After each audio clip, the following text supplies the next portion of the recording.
Yeah, just a bit of an intro. The reason that I wanted to set up this group for our self-employed clients is running a small business is something that, as we all know, is really, really challenging, and trying to do it on our own is quite lonely. And I often have chats with a lot of you about your financials, and obviously, finances is something that's very personal to you. And whenever you have a good year, I like to congratulate you, and everyone seems so surprised to sort of hear that. And I think that's because, when you're in your own business and you're toiling away, you're working your butt off and trying to achieve as much success as you can, it can be a little bit lonely because you're doing it on your own, and being able to share that with someone, I think, is quite special. So I also like to share ideas and thoughts. And I know for me personally, I was, the first few years, especially working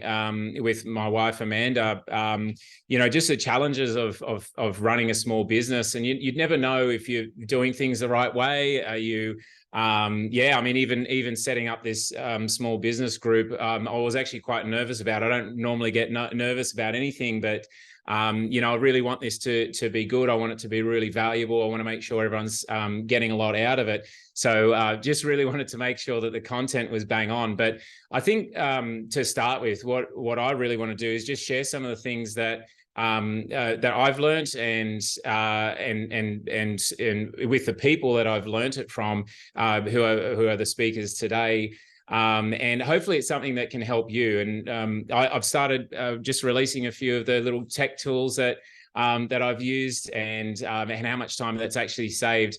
The other reason is, ultimately, the more that you earn, the better your business is, the more you're likely to borrow. I mean, simple as that. My business is built on people borrowing money, and it just happens to be the more people earn, the more they borrow. So it's a win-win scenario. Of course, there's no harm in earning a little bit more money, or if earning more money is not your number one driver, then finding ways to spend more time with your kids. I get to go home at 4:30 every day and spend the whole afternoon with Joshi, excluding today, of course. Being able to put a lot of things in place has enabled me to do that. So I just want to sort of share all of that with you. And then, hopefully we do get together early next year, and we can share your success stories. Anyone that's happy to disclose and share, and hopefully, we've got some similar like-minded businesses, and also the diverse businesses. I think that there's definitely industries that could be doing some stuff really, really well, and other industries that could almost adopt the same processes or the same ideas and also get the same value out of it. So really excited to make this work.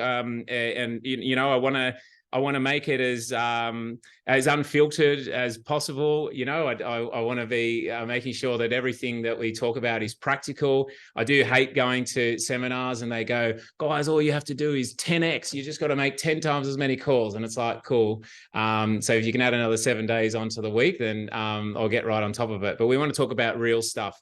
Just want to sort of share some of the feedback from the survey, and thanks so much to you guys for filling that in. That's really helpful, and we want to base all of our content and speakers and everything around what you guys have actually told us. The number one challenge was balancing work and life, and I totally attest to that. I'm someone that was regularly in at 5:30 and leaving at 6:30, and having no life outside of work. And so once again, really keen to share with you how I was able to sort of get out of that grind. The next was scaling and growth strategies, and we're going to be touching on those both today. And the things that you told us would be most valuable to talk about was business growth and scalability, more than 50% said that as well. And then a close second was financial planning and management. And sometimes it's easy being in finance, get a little bit complacent about numbers because that's what we look at all day, every day. It's what we specialize in. But there's always really cool tips and tricks that we can learn to do better there as well. So the first speaker that we've got presenting today, someone very close to my heart. I probably shouldn't say that about the first speaker because, what am I going to say for the next two? But, he's someone that we met and I suppose out of frustration, I'm sure Amanda won't mind me sharing, but working with your partner is very delightful. You get to see them all the time when you get home, when you get to work. But of course, there are challenges, opposites attract. And no doubt we're very opposite when it comes to business as well. But we found ways to make it work, I guess. And a big part of that is through lots of discussion, lots of crying, lots of hugs, lots of high fives with Savas, who's our business coach officially, become a very good close family friend, and someone I'm sure that you're going to get a lot of value out of. So he's been in the business doing what he does for 35 years. Well, being a human on planet Earth for a little bit longer than that. So if you can count that as experience, but let's bring Savas across, and I'll prepare you for your presentation. Yeah, I can't hear any round of applause because we're on Zoom, but I'm just going to assume everyone's just cheering and falling off their chairs. All right, there you go. So we're talking about tech tools and digital transformation. And here I am trying to figure out how to do a PowerPoint presentation. There we go. Good luck. Well, thank you, Joel, and welcome all. Thank you first of all, thanks, Joel, for the opportunity to be here and present. And thank you to all of you for being here. Obviously, time's valuable, so I appreciate you taking time to be here today. So what I'll be talking about is business growth and scalability strategies. And what I'd like to do is I like to actually be able to see the people that are presenting to. So if you're able to and happy to turn your video on, great. Thank you, Michael. I'd like to be able to see those people. So thanks, guys. Appreciate it. Thank you, Colin. Much appreciated. And so what we want to do, great. Thanks. Thank you, Michelle. So, if as we go along, there's questions, by all means, raise your hand or let me know, and we can address those as we need to. So, without further ado, let's talk about business growth strategies, and then scalability. So, the first topic is around, and as you can see everybody can see the slide, yeah. Just a quick thumbs up. Great. So the first topic is around business revenue versus profit growth strategies. So, and the reason I say that is because the strategies I am discussing with you today is around raising the revenue line, not the profit line. So there's a clear distinction around that. So that's what we're talking about. Broadly speaking, three key areas around this topic. The first one is around how do I raise revenue through my customer base? The second is how do I use industries to do that with? And the third is thinking about the customer from a lifetime value perspective rather than a transaction perspective. So they're the three broad topics that I'll be touching on.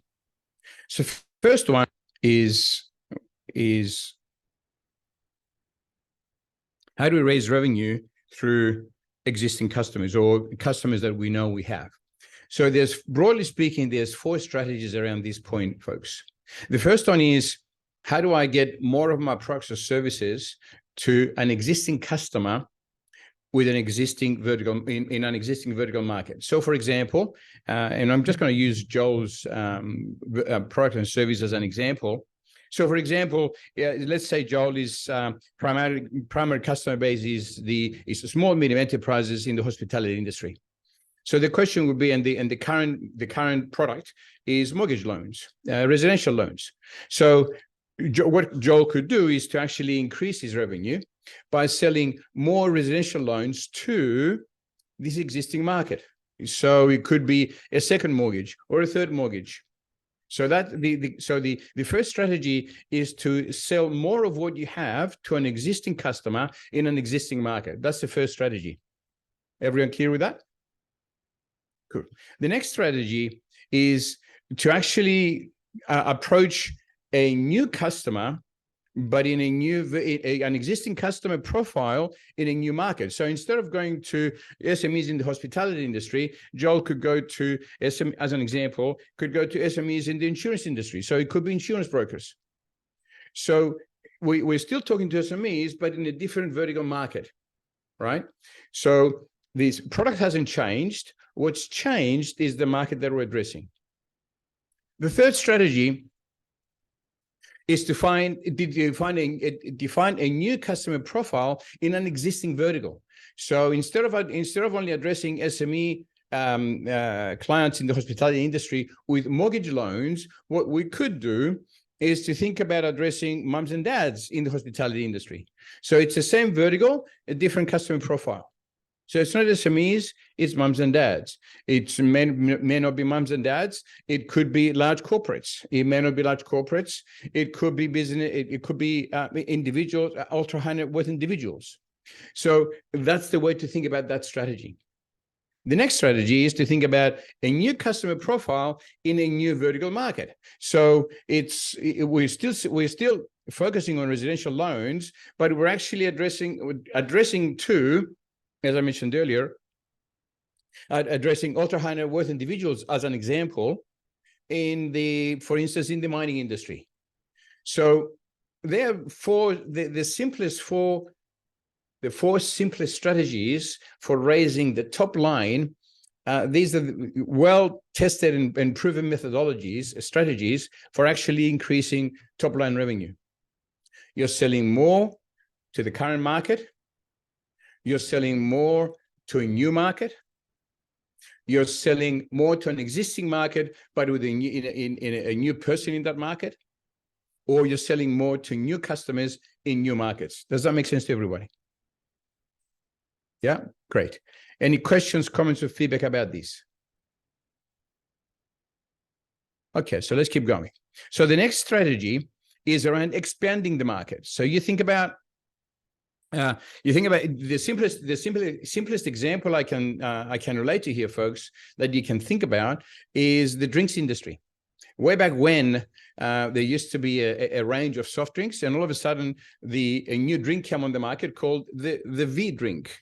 It was a green can. It was unusual, and all of a sudden, more people started drinking more soft drink. It was incredible. And then the minute V came into the market, a whole lot of other drinks came on the market as a result of that one product being released onto the market. So that's the process of expanding the market, meaning making the market bigger than what it currently is. Does that make sense to everyone? Yeah, great. And the last point on how to increase revenue, the top line, is it's called M&A. It's an acronym for mergers and acquisitions. So you simply look for other companies that you can buy so you can expand your business in that way. So broadly speaking, how do we increase top line revenue? They're the four simplest strategies, folks, to increase revenue. The next one I want to focus on is how do we actually find new markets? How do we find new customers and so on and so forth? Here's some strategies for that. So what we want to think about is whenever you think about a market, think about where do those people go? In other words, is there associations? Is there chambers of commerce? Is there awards? What are some of the ways in which these people network in whatever vertical market they happen to be in? So one of the ways to expand your current markets is to actually get to involve yourselves in activities such as an association, and awards for a particular industry. It could be a chamber of commerce that's specifically focused in that market, and so on and so forth. So there's a couple of other ways. The next key idea here, folks, is to work with accountants, and especially if you're working in financial services as an industry, accountants are typically one of the sources that most businesses rely on from as a trusted advisor perspective. So, and because they're a trusted advisor with their client, their client is relatively easier to listen to them than it is to anybody else. And so and by the way, I've used all of these strategies that I'm sharing with you today over the years that I've been in business. So accountants, aligning yourself to accountants is a good, relatively easy way to get introduced to new customers. And the final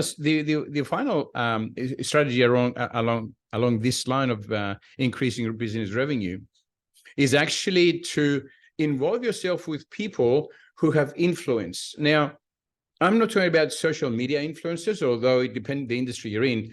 Social media influencers may well be a way to introduce more business to your business. But what I'm talking about is similar to an accountant, but this influencer entity is much more powerful, meaning that, so an example, it could be a consulting firm, it could be a coach, it could be a business advisor, it could be a friend of yours who has a strong network. So what you're looking for is someone who has influence over their network and getting to know them and working with, partnering with them to expand businesses in your specific field. Does that make sense? Do these ideas make sense to everyone? Yeah. Okay. Any questions about these? Okay, so we'll keep going. So the next piece, the next topic, if you will, is to think about customer lifetime value. And quite often, most people, when they look at business, they think about the specific transaction that's in front of them, and that's fine. It's a short-term view. But what I'm inviting you to do here, and what I'm inviting you to think about, is the customer lifetime value. So the example I like to use is someone who's going to buy a car. A person who's going to buy a car, you think about the way in which most, especially these days, the way most people buy cars. It's a consumable item, and it's consumed every 5 to 7 years. You can do your own statistics, your own research, but the bottom line is that every 5 to 7 years, somebody will buy a new car. They're going to change their car. So if you think about the lifetime of that person, the person is likely to own, if they're, let's say, for instance, they're going to work for 40 years and they're going to change a car every 5. Well, it's not rocket science. They're going to own 8 vehicles. So when you're approaching a new customer and you're thinking about them buying something from you, how often is that person going to buy that item from you? Is it going to be a one-off, or is it going to be repeated over a period of time? So what you're going to be thinking about when you're looking at this, when you look at the customer from this perspective, is you think about two cycles: the selling cycle and the life cycle. The selling cycle is how long does it take someone to buy a vehicle? Or how long, or what period of time? Does it take them a month, or does it take them 6 months? And then the life cycle, how often, over what period of time is that person going to repeat that purchase? So it takes them 6 months, as an example, to buy a new vehicle, and they spend those 6 months every 5 years. So you think about it from that perspective and ask yourself the question about your customer base. Well, how often do my customers buy what they buy from me? And when they're first approaching you, when you're first approaching them, are you thinking about the immediate transaction, or are you thinking about selling them one car, or are you thinking about getting them to come back over eight times over the next 40 years? Why is that of value? The reason that's of value is, imagine if I said this to you. If one of your customers if you're talking to one of your potential customers and they said to you, Michael, I'm here to buy, I'm here to buy a loan. I need a house. And so I need a mortgage. And the person said to you, I just need this one mortgage and that's it. If the person said to you, I'm actually going to buy a mortgage over the next 20 years and I'm going to need 5, would you think about it slightly differently rather than thinking about, well, they're just going to buy one loan this time around? Your mindset, folks, changes when you begin to think about the lifetime value of a customer rather than this immediate transaction. And when you begin to look at the customer that way, when you're talking to them, the interaction you have with them changes, the vibe changes, the way you interact with them changes, the way you see them changes, the way they see you will change. The next piece is thinking about not just the customer you're dealing with, but who do they know that they can possibly introduce you to? So as Joel mentioned, I've been in business for just on 35 years, and I've never advertised once. I wouldn't know what to do. I don't do any social media. It's just not my thing. All of my business is word of mouth, all of it. And so one of the key things that I've implemented, one of the key strategies that I've implemented is this concept of referrals and encouraging people to refer me to people, given that they've had a positive experience with me. So if I'm thinking about a customer who's going to be with me for the next 30 years, then the way in which I interact with them is I have an inbuilt expectation that at some point in time, that person is going to refer me to someone. The next thing to think about is the influence value. So for instance, Joel has a business in the mortgage industry, and Peasy is a strong brand. If I choose to say the name Peasy, people say, "Oh yeah, I've heard of that name. Oh, they use you." So all of a sudden, the minute I'm approaching a new customer, that brand value carries weight when I'm talking to a new customer. You're out there, Michelle? Oh, okay, cool. Yeah, oh, good, great. So think about the influence value, folks. The influence value that your potential customer has in your business. The next is knowledge value. The knowledge base that you gather as a result of dealing with a specific vertical market. So, for instance, when Joel is selling a mortgage loan to an SME who's let's say, for instance, they own a restaurant, then the more Joel learns about the restaurant industry, the next time he speaks to a restaurateur, the restaurateur will understand that will value as a result of Joel knowing something about how to run a restaurant. So he's not just providing a mortgage loan, he's actually becoming, in inverted commas, a trusted advisor to the restaurateur, because Joel knows something more about restaurants rather than just how to get a loan for a house to a person who owns a restaurant. So that enhances your ability to increase your revenue. The next point is about replacement cost or potential loss. This is not necessarily increasing your revenue, your business revenue, but what it's doing is you're stopping yourself from losing customers. And when you think about what it costs to replace a customer, you soon realize that it costs a lot more, and I don't have the current statistics for that, but it costs a lot more to replace a customer than to expand your current customer base. So that's another aspect that you want to be aware of. And then thinking about the potential lifetime value. For instance, if I think about Joel's business right now, Joel has been doing residential loans, but what if he starts doing commercial loans? What if he starts doing plant and equipment loans? What if he starts doing mezzanine loans in the commercial space? What if and I can keep going. So think about these. The key point here, folks, the key strategy here is to think about the customer from a lifetime value perspective as opposed to the next transaction that you're going to do with the customer. Does that make sense? So not necessarily all of these strategies will work with everyone, but there's a range of, it depends, again, in what industry you're in and what you're doing. Different strategies will work for different people. So in summary, business revenue growth strategies that I'm discussing today, broadly speaking, 3 topics.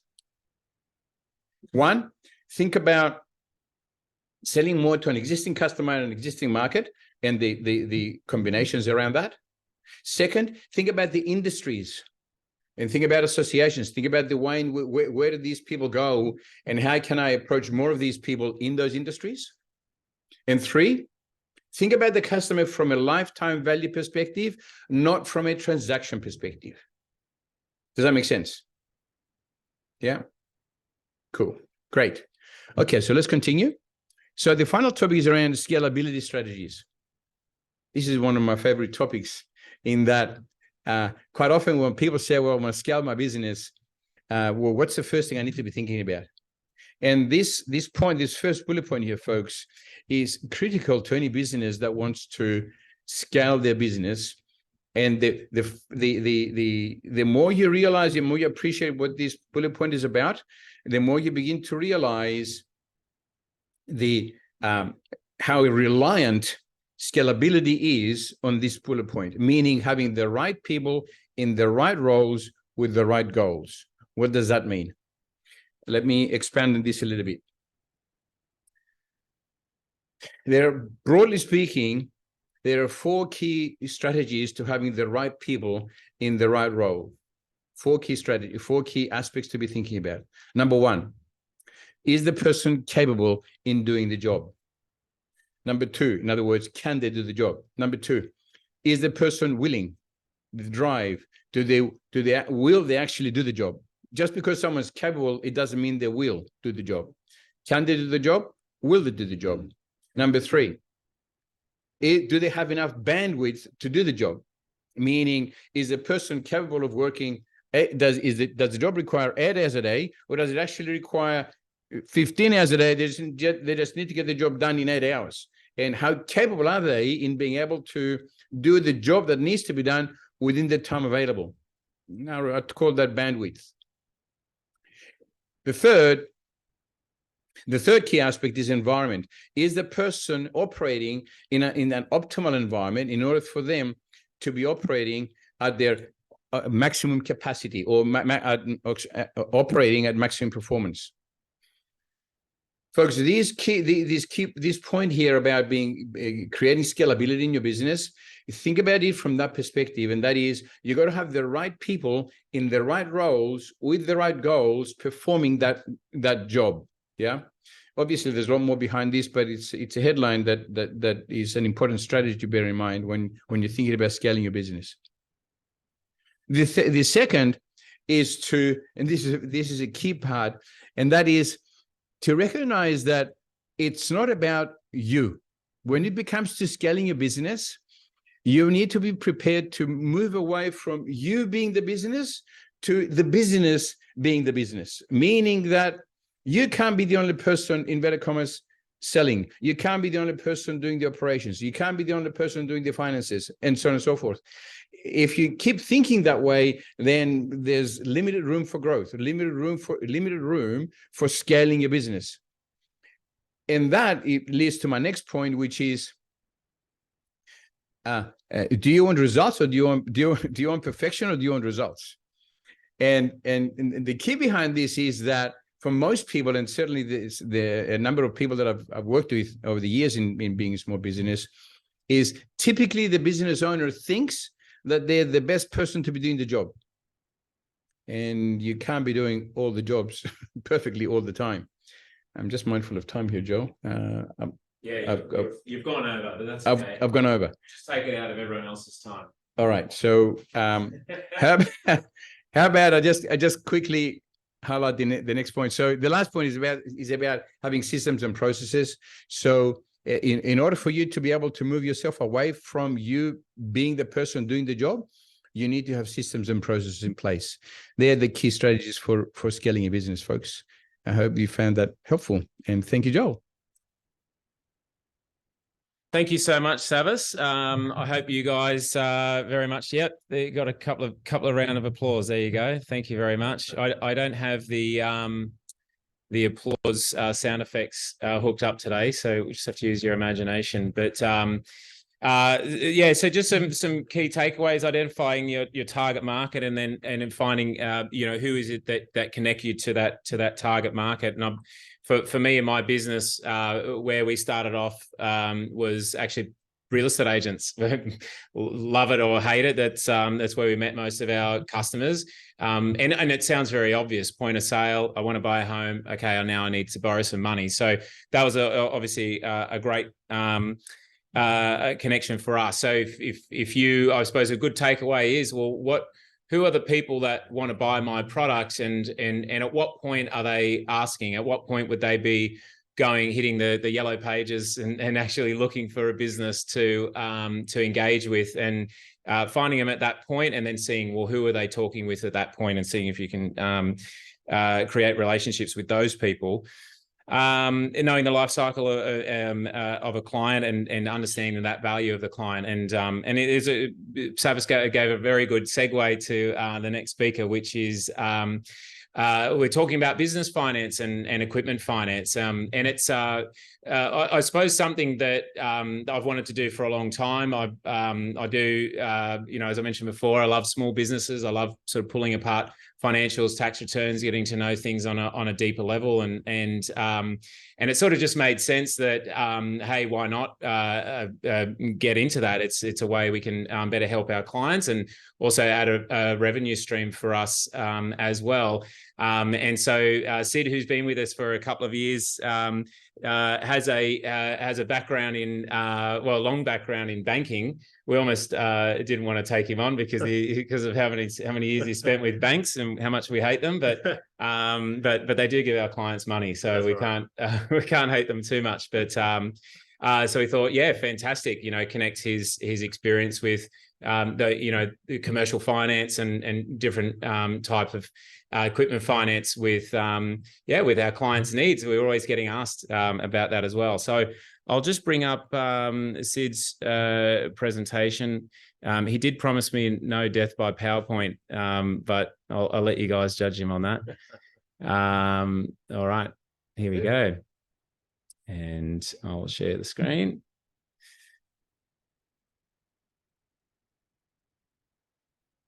All right.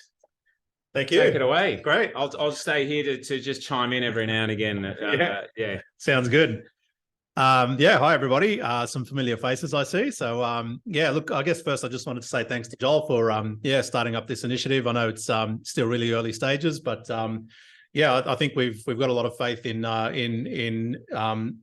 what we're looking to do and the aim of it and the benefits that we think it's going to give our small business owners. And we work obviously a lot of the work that we do is in residential lending, which can be quite complex as well. But we do have quite a big book of small business owners, and so naturally, we just thought that we'd take the next step into being able to highlight what some of the benefits might be in terms of business lending and in terms of asset finance as well. And there are quite a few business owners we find out there that just don't, they don't have the time to wrap their heads around the entire thing, and they might just rely on their accountant to kind of look after everything for them, which naturally makes sense. But I guess the reason for us introducing this is essentially to just give you a little bit of insight, so that, the next time you look to make a business decision or a business financing decision, then hopefully some of this material will be front of mind for you, and you can just start to think about it in a little more detail and think about what's really best for you. I've got a little presentation here, as Joel said. It's not too many words on the screen for you guys. So made by AI, which is something we're really embracing here. I hope you guys have been geeking out on that as much as we have. It's very cool. It is. Introduction to business financing solutions. I think you've got to press the button. There you go. I can. Yeah. All right. So these are some key challenges, that business owners, face. We know that 1 in 2 small business owners agree that they need to invest further into their businesses in order to generate future cash flow. Some of the things that 48% of small business owners say that economic and supply chain concerns are things that keep them up at night. 38% say cash flow and business demand is another thing that keeps them up at night. And 20 loud trucks driving past keep us up at night. Yeah. Hopefully it didn't come through the microphone there. But the other piece is entrepreneurship as well. So there are a lot of things that come with entrepreneurship. Startup costs. Trying to business development. Just a whole bunch of kind of issues that are raised there. So these don't cover all of the issues. The next slide will, but it gives us a really good insight as to some of the things that keep business owners will keep their minds busy, really.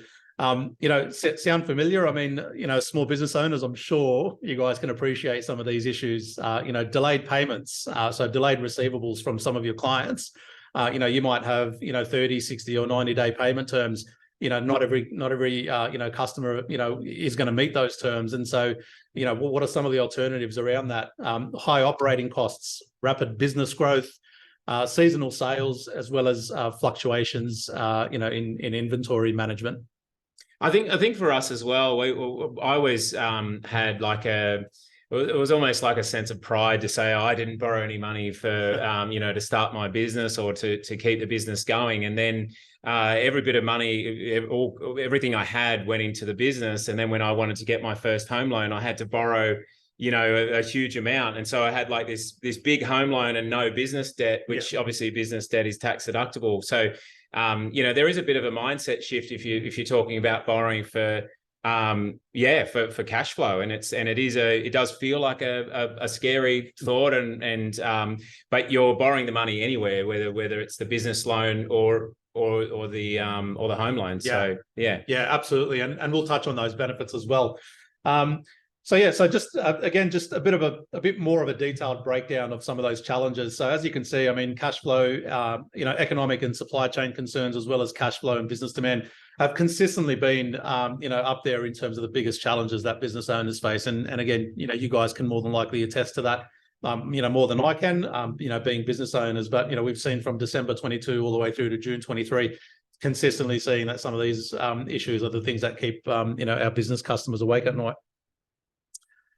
So what do business owners want in terms of finance? And we'd love to hear some feedback on this from you guys. We'd love to, just throw the net out there and just kind of see what comes back and see whether some of those statistics or the responses that, come back from you guys actually, match some of the statistics that we're seeing. And, 35% of business owners want speed of access to funding. They want to be funded, within 24 hours. And I'll talk about, the opportunity,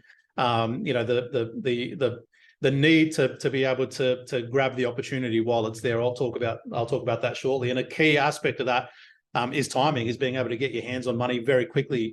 Especially if you're looking to maybe acquire a new business, or if you go on a tender and there are other people that are that might be ahead of you.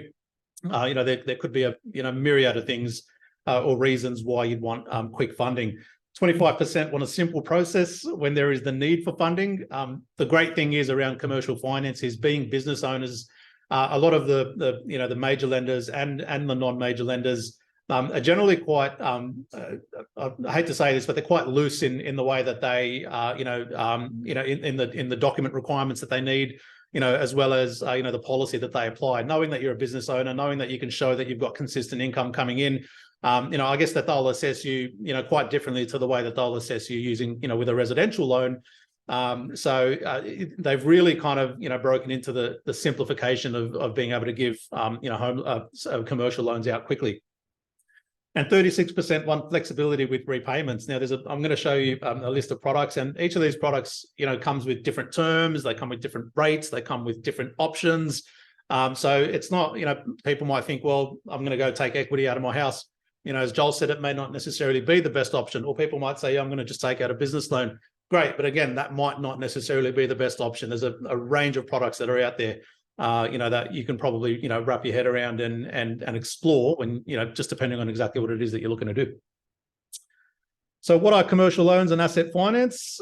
Commercial lending obviously involves lending money to businesses to support your operations or to purchase assets. So this type of lending takes many forms, depending on your needs. And that includes kind of short-term business loans, and working capital loans to more longer term, maybe property purchases or maybe, development type loans, things like that.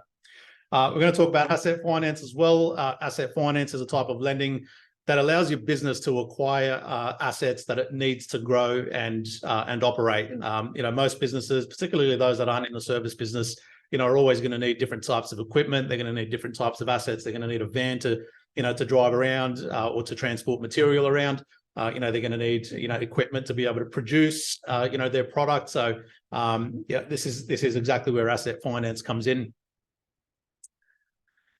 Okay, so commercial property loans. Okay, so the main types of commercial property loans that we've got are these three, which are term loans, low doc loans, and self-managed super fund loans. And self-managed super funds, Michael Osborne, mate, shout out to you. So yeah, you'd do a lot of these.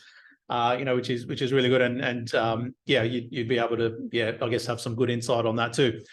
So a term loan is basically like, it's similar to a home loan. You know, you borrow money over a set term, usually between 5 and 30 years, just depending on what it is that you're actually purchasing. And that can be secured or unsecured. Again, they're often for larger purchases, you know, such as large equipment or real estate in particular. And that could be like commercial real estate as a good example. So, you know, instead of renting out, you know, your premises, your business premises, you know, you could take out a term loan to basically purchase, you know, the business premises that you're operating in. There are also low doc loans. So low doc loans are really popular for people who don't necessarily have the typical financials that a bank might need to be able to assess your, you know, your capacity to repay.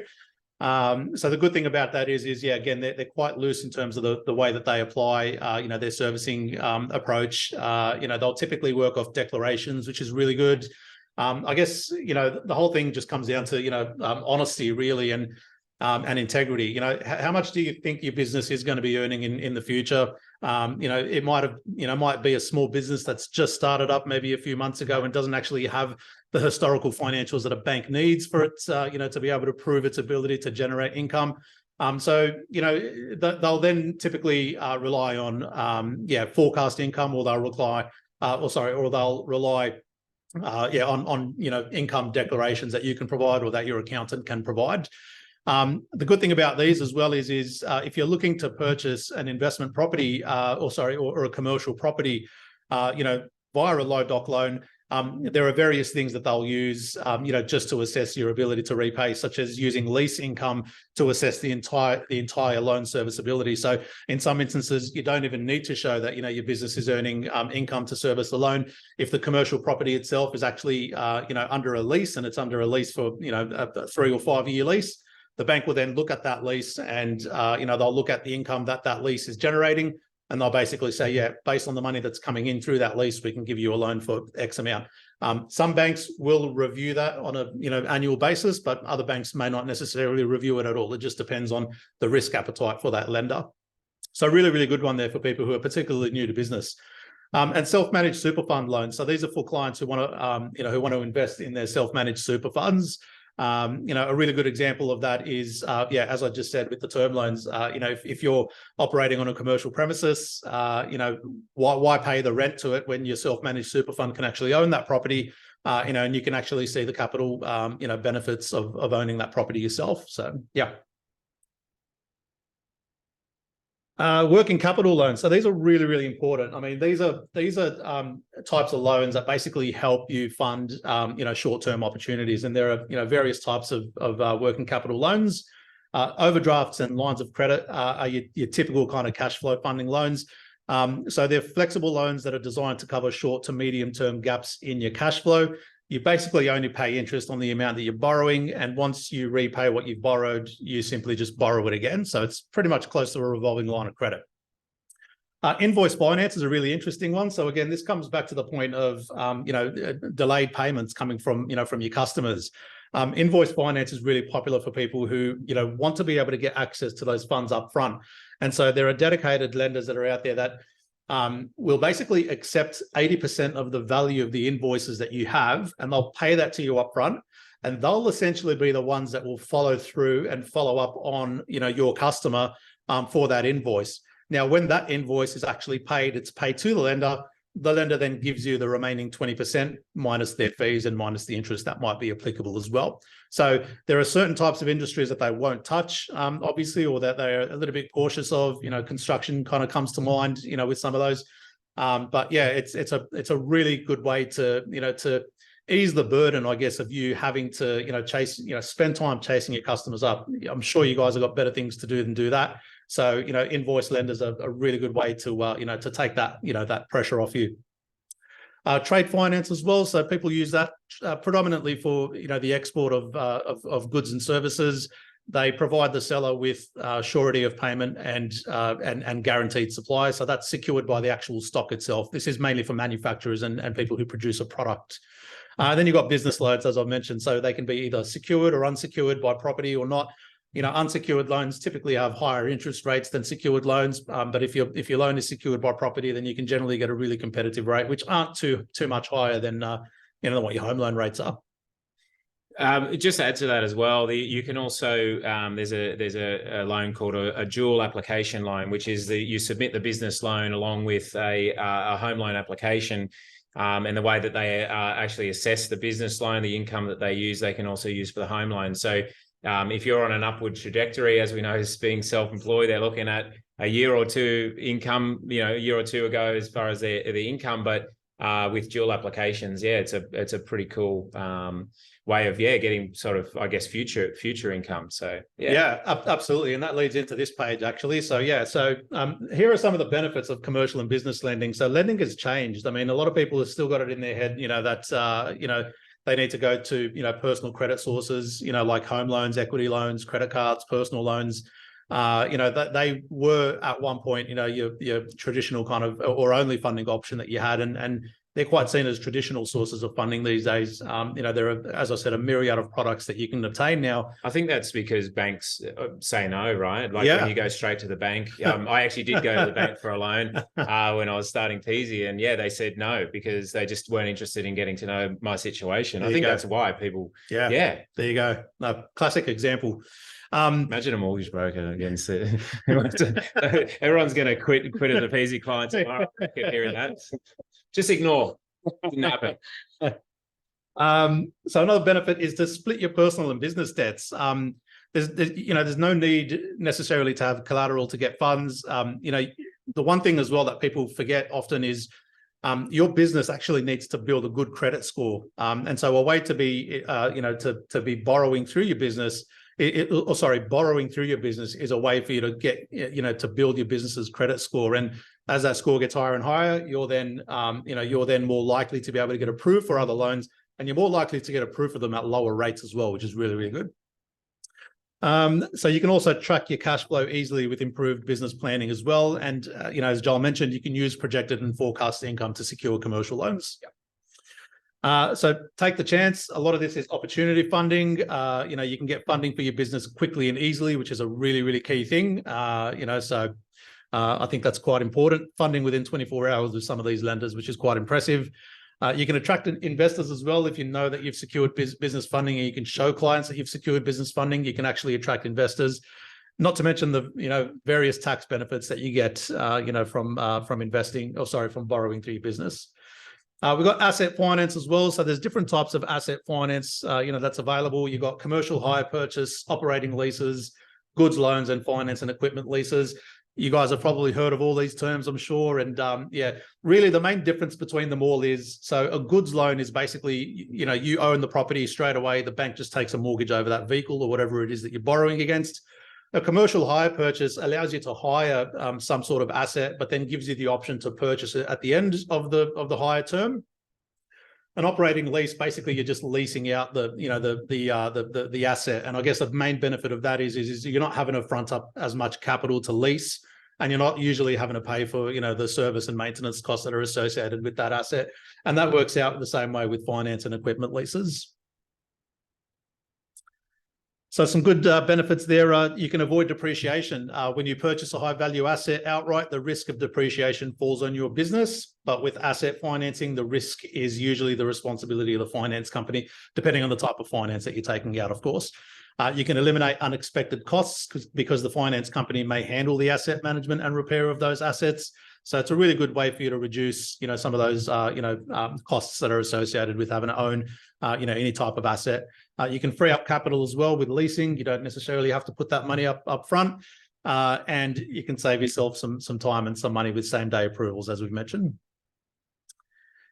So here are some key questions to ask, just coming towards the end of this presentation. I think, these questions are quite important. I think every business owner needs to kind of take a step back and really evaluate where they are and really evaluate what their lending needs might need to be. So these are some really key questions to ask yourself. Do you have plans to grow or expand your business? How would you invest $50,000 in your business today? How are you currently managing your cash flow? Are you using personal funds? Are you borrowing money through friends and family? Are you having to tap into your personal home, to your mortgage or some of your other personal debts? How do you normally cope with unexpected expenses as well? Do you have a backup? Do you have some sort of contingency that's there? Again, same day funding, can be a really good option for that. Do you inject your personal cash into your business? Could you negotiate a discount if you purchase stock and supplies in bulk? And that's kind of where, some of your trade finance kind of comes in. Are you pitching for a large contract as well? So again, this comes down to the opportunity. So are you really, are you in a position to be able to grab an opportunity when that opportunity arises? And a good example is a mortgage broker wanting to buy a trail book of another mortgage broker. You'd usually have a lot of people kind of wanting to get in on that and people who are already funded. So you need to give yourself a competitive advantage and be able to have access to funds, fairly quickly and fairly easily as well. Are you planning or do you need to buy or upgrade any equipment? And are you keeping up to date with repayments? Do you have a tax liability? And the reason I ask that is because there are some lenders who will actually fund tax debts as well, believe it or not. So yeah, not a lot of lenders will do that in the resi space, but you'll get some some lenders that'll do that in the commercial space. How long is your cash conversion cycle, and are your current loan facilities enough? So really, really key and important questions I think that every business owner should be asking themselves. At Peasy, let us help you grow your business, expand your reach, and achieve your goals with a commercial loan and asset finance. I think one of the key things that we want to take away from this is, Joel's obviously spent and invested a lot of time and effort in building relationships up with his customer base, and I think personally, I think Joel's a great trusted advisor to all of our clients, but in particular small business clients. We've got a lot of your in-depth financials. We understand your business. There's not a lot of things that we're going to need to be able to move ahead with a potential business loan if you did want to go ahead. So Joel's built that trust with you guys over a really long time, and I guess the benefit there is rather than having you go and shop around all these different lenders, let us do the hard work for you. And when I talk about different lenders, this is just a list of Can you spend about 10 minutes on each? Yeah. Background sure. and the AFG commercial started in 1928. No, so so this is this is our commercial lender panel. I mean, we've got like 40 lenders on there. So let's take the stress out of it for you. Come to us. We'll shop around with these guys, and we'll make sure that we find you the best possible deal. Not even the best possible deal, just the best possible fit for you. Really, I think is the more important aspect. And here are our asset finance and personal loan lender panel lenders as well. So again, you can just pick up the phone quite easily and find a lender online. No worries, but there's a very strong likelihood you're not going to be getting the loan product that's going to be suiting your particular needs. everyone thought this was free. That's it. Yeah, that's it. I'll send you the invoice. You can finance that with invoice financing. And you did forget one loan, the Ninja loan. No income, no job or assets. Yeah. You can secure it by kneecaps. And just let us know 30% interest, which is very low. Thank you so much. No worries. Really appreciate it. Really appreciate the time, and thanks for taking the time to stop. Thank you very much. Yeah, so I hope you're all still with us. The next person we have is a true, genuine, real-life rock star. Those that don't know Matt Preston, it's not the Master Chef Matt Preston, or well, it's the elephant in the room, so I had to put it out. He doesn't have his cravat on, obviously. Lost a lot of weight, but here he is, rejuvenated. But no, he is actually a rock star. Can I say the name of your band? It was a while ago, but sure. National Pornographic. That was That's right.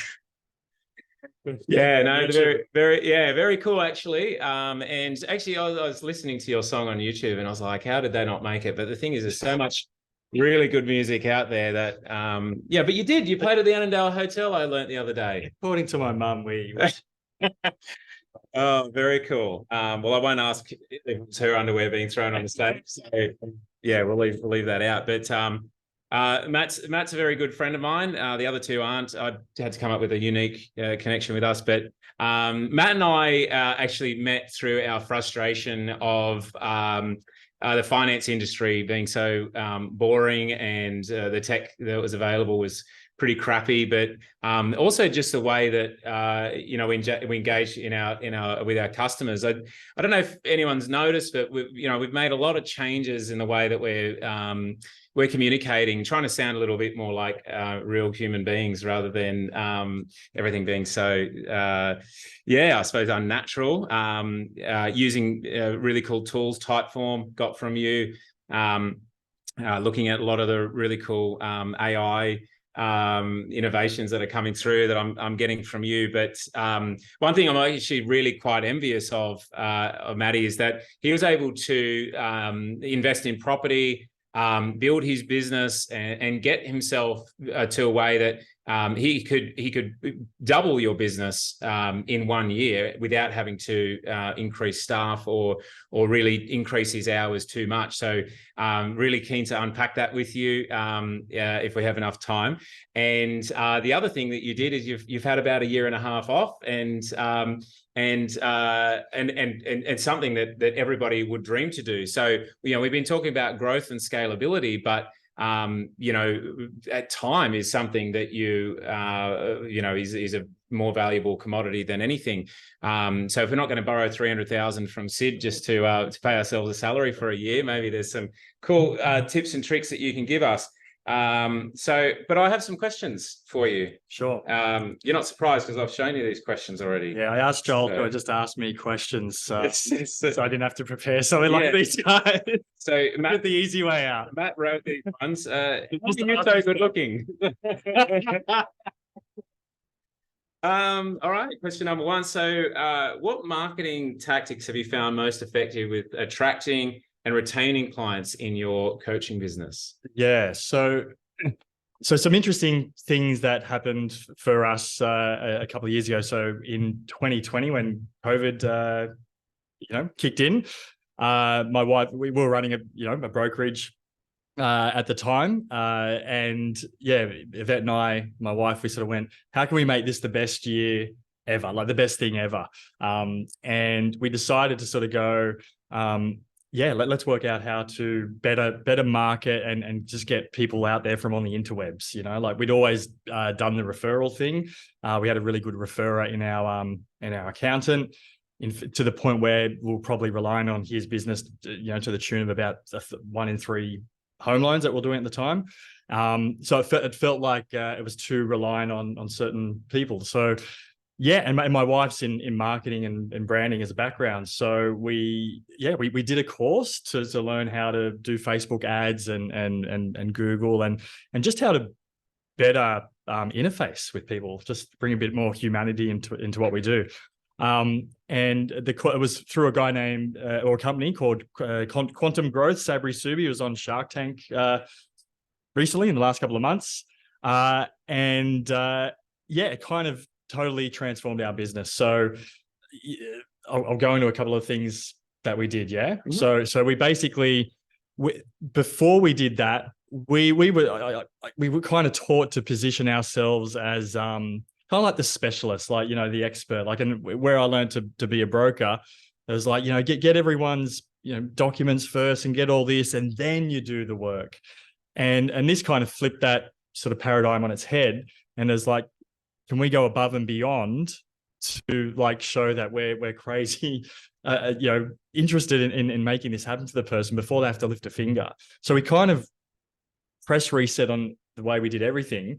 And when you said, how can we just wow people in like 15 minutes, just like blow their fucking mind? So no swear words, mate. Sorry, Sid will beep it out.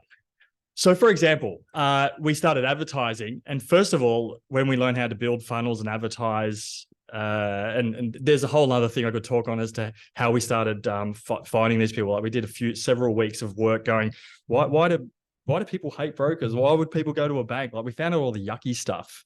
And then so we could address that in how we spoke to people just up front. The elephant in the room, I suppose. Yeah. So we worked out how to get people booking straight into our Calendly. Like, so I remember the first time we launched an ad and the next day we had like 4 or 5 people booked in, strangers. So not referrals from the accountant or an existing client. It's just like, what?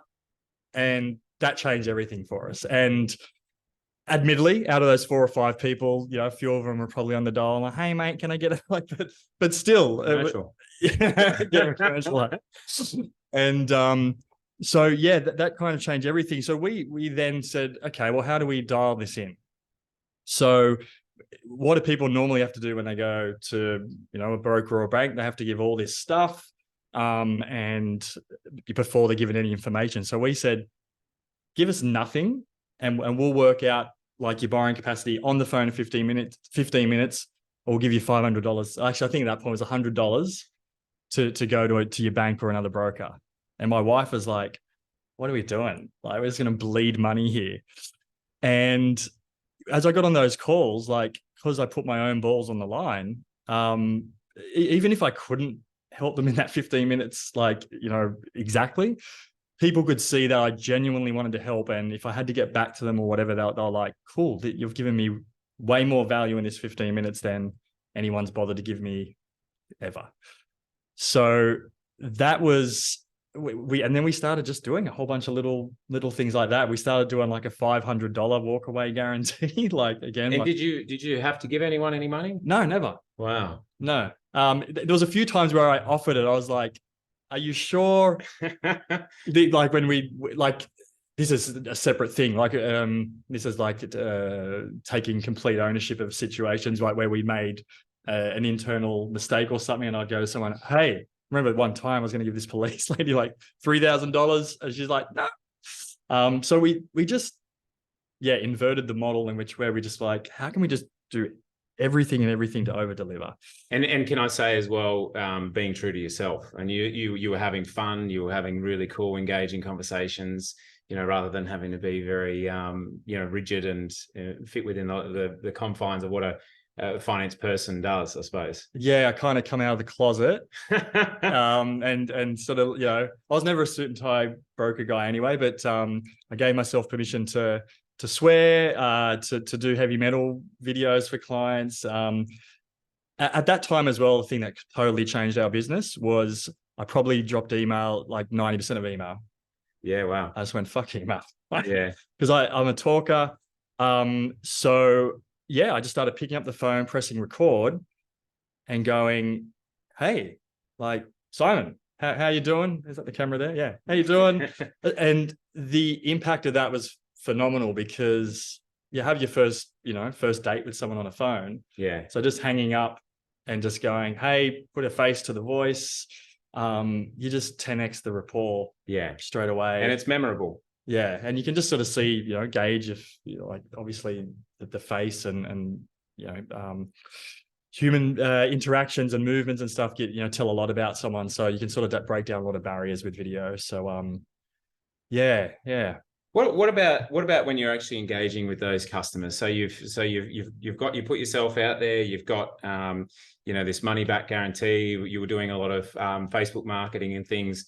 How were you able to increase your conversions? Because that's one of the big issues that we have in our industry, is the amount of work that's required up front. We don't get paid until the end. And there's a lot of businesses that have a similar kind of thing as well.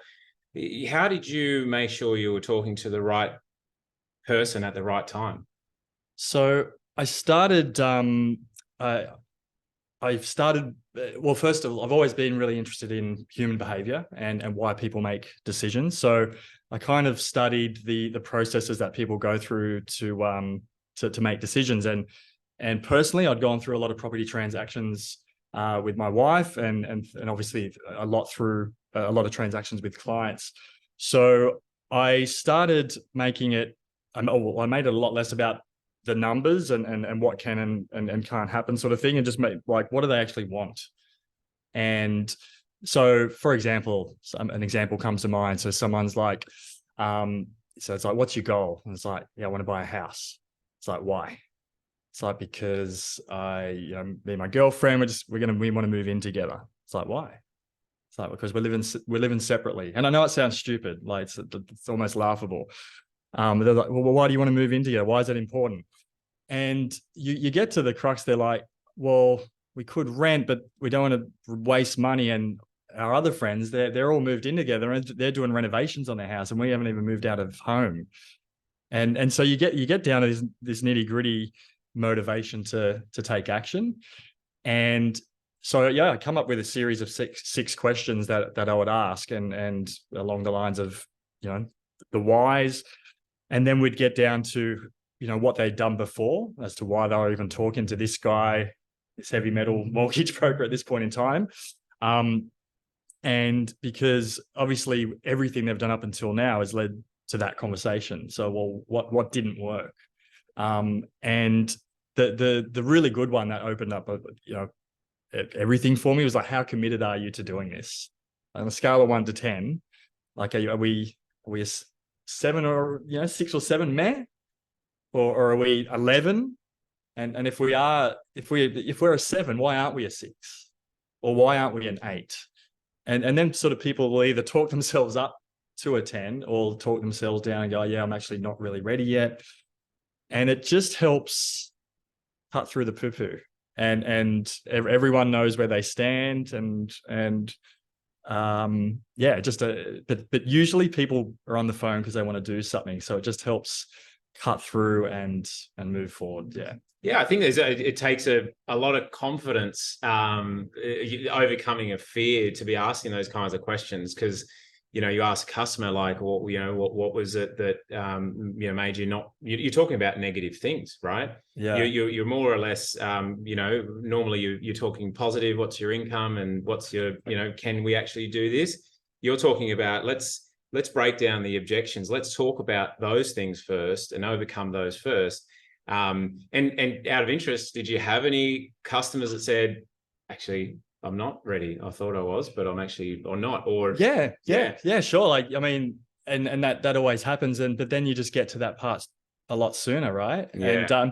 And then you just shower them with love for the next 18 months and go, and you check in. That was another thing I started doing. I stopped doing follow-ups and started doing just value adds. So instead of when I would follow up, and I started doing, like, in business, 80% of business happens in between the 3rd and 12th touch point of a new customer. So, you ring the person once, twice, they don't answer, or they sort of drop off or ghost you. Like, there's a massive amount that happens between, like, on all those follow-ups. And so I started following up people heaps and just going, hey, it looks like you've ghosted me. That's cool, but check this thing out. And I'd give them something that would be really helpful to achieving their goal. And they would also feel like, man, this guy keeps giving me really good stuff that's relevant. Yeah. And he's not even asking, he's not even asking where I'm at or anything, or, following me up. So they sort of feel this, like, oh, I'm sorry. And they'd often apologize for not getting back. It is funny, how many emails you're getting chased by marketing people. It's really frustrating when you've actually not even engaged with them at all, and they're following. They're like, "Hey, did you get my email? And what were your thoughts? Your favorite little thing?" But you're actually that's another pet. Hey, that was in the refurb that we did. We never ended an email and it's like, "Let me know your thoughts." Yeah, like we're really big into NLP, like neuro-linguistic programming, and everything you say matters. And we got really directive with all our communications, emails, to the point where we just didn't leave things in the air. Every email, every phone call, every text had a directive to go, action required. And as you can tell probably by the way I'm talking, in a fun, always in a fun way, like in a soft manner sort of thing. Like I'd say, hey, the suspense is killing me. You got to do this or whatever. And people can have a laugh and appreciate the push, because they know it's, getting them towards their goal, which they've said they're committed to 10 out of 10 or whatever. And you can sort of bake that back in after and go, knock, knock. You said you're 11 out of 10. And you've got this thing here that was meant to be done 2 days ago. Like, well, if you dial down to 5, like, you can have a lot of fun with it. Yeah. Oh, very good. So I know we're very short on time, and I really do appreciate everyone giving up their evening. something I'd like to get your take on, just the little bit of time. And by the way, we will be doing workshops next year where we'll be sort of breaking up different topics and talking about things in more detail. Obviously, there's we've only sort of really touched the surface at the moment, but AI, I mean, everyone's thinking about it. Some people are very scared. Lots of people are really scared. I mean, tell me your take, and how have you been using it in your business? I'll just, I know we're going to finish up here, but you're my AI brother. Like we've been geeking out on this for the last. Well, that was a loaded question. Of course, yeah. I know. Yeah. Yeah. Look, I'm really excited by what I've seen can be done. Should people be scared? I mean, in taking too long to answer, you just say no. No, hell no, hell no. So is in a healthy way that you should be scared of, most things, I guess. But I think, that even today I was at my chiro and they were making me fill out a form, like a handwritten form. I'm like, fuck, guys, like, and I got out Formless. I got on my phone, I was showing them it's like a conversational AI form, which is. I did a little video for those that had watched on Ways I've saved. I reckon it saved me a couple of hours a day. That's Formless is the AI version of that. So. Yeah. So even things like that, which we changed in our last business, was just introducing document and data collection through very conversational dynamic forms that talk conversationally. So you see one question at a time. It's a bit fun. It's a bit interactive. So there's lots of online stats as to how those things convert a lot better. And again, you can put your own flavor and fun on it. But just in terms of AI, like the stuff that I'm seeing with in the visual arts and space and building out sets that don't otherwise exist. Or you mentioned Get Munch before, which would take a long form video like this 1 hour and just get like 1 minute reels out of it. You don't tell people while they're watching, because they'll just tune out, and I'll go, I'll get the short version of this. Thanks. Yeah. I've got a list on my notes on my phone, like 30, 50. We'll send them out. We've I think there's some really cool ones. Check it. Get onto futuretools.ai. It's kind of like a bit of a Google for AI tools, and you can sort of search graphic designer. I'm a whatever the industry. Voiceover artist. Yes, I heard there are couple here tonight. So some interesting stuff. Cool stuff. Awesome. We're looking forward to hearing it, and we'll send some of those out as well. But so the number one takeout I got from that was marry a marketing chick. That's pretty much supposed to change your business. Marry, one of your first guitar students. Does she still play? No, she didn't even really play at the time. Oh. She was terrible. So maybe she was the one courting you. I know. Well, thank you so much. I really appreciate it. And thanks as well, Savis and Sid. These guys are doing it, just giving up their time absolutely free of charge. What? Am I getting paid? But they know how passionate I am, and I really want to make this a success. So want to hear your feedback, good or bad. I want to know how we can continue to make it a success. I want it to be relevant as well. And so, that's why we want to sort of break it up into workshops. You can sort of come to the ones that most value you. But did you say you're going to give $100 to each person that didn't get value? I'll stand over here. But thank you so much. I know time is super valuable. I think one thing about business is that it's really funny when you sit down and you start working on process improvements and business development tasks and things like that. Once you've done that, you spend 2-3 hours on it. I know definitely for me and a lot of people I know, once they've done doing that, they go, I better go and do some work now. And just remember, that is work. That is part of your business. And if you can literally spend 2 or 3 hours on just one change, or even 10 minutes a day on just consistently, eating away at one thing that's going to be able to improve your business. You never know, you could save an hour or two per day. Yeah, that's my aim, and yeah, really hope that you guys got value out of it, and looking forward to sharing the next stages of the Business Insights group with you, and yeah, hope to hear your feedback. Cheers.